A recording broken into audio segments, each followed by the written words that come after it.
If you're like me and you recognize Trump's America for the existential threat that it is, you'd probably drift off to sleep each night wondering how exactly he plans to stop future elections from happening. Well, now I've got a pretty good idea of the how, thanks to Trump's big beautiful bill, and I'm making a prediction. It's going to be stolen by ICE. No, ICE. Under the new legislation, passed on what is no doubt America's final Independence Day, ICE will receive approximately $100 billion over the next 4 years. With the exception of Russia and China, this is greater than the military budgets of every other country in the world. And unlike the military in a democracy, ICE answers directly to one member of the president's hand-picked cabinet, an individual who Trump can hire under the acting designation with zero oversight. Over $8 billion has been allocated for new hires at ICE. What kind of person, having seen what ICE has been doing, is rushing to fill out an application right now? You know what qualifications you need to be an ICE agent? None! No education, not even a high school diploma. All you need is to be a U.S. citizen under the age of 40 with a valid driver's license and eligibility to carry a firearm.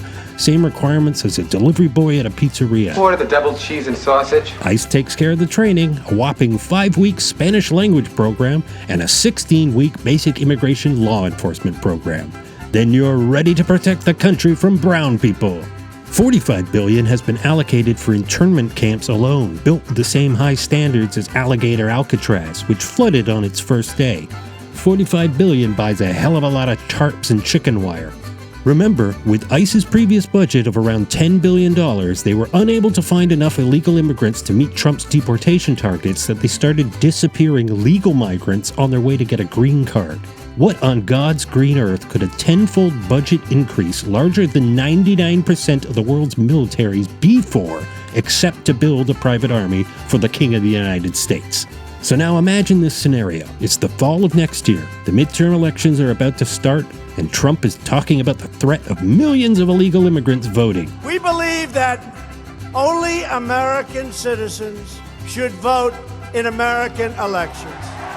This problem will be particularly bad in sanctuary cities and anywhere a Republican is facing a serious challenge from the left.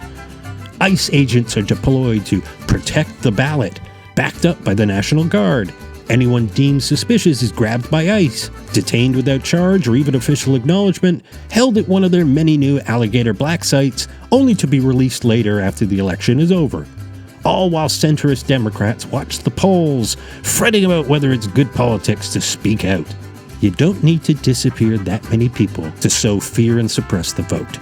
Think I'm weaving a paranoid fantasy? Every individual element of what I just laid out has already happened multiple times in the past few months alone. Every legal barrier to these events playing out has been torn down by a corrupt Supreme Court and a Republican Party that is a political front for a domestic organization. Disappearing opposition voters in advance of elections is something you'd expect from a third world authoritarian kleptocracy, and that's exactly why you should expect it in Trump's America.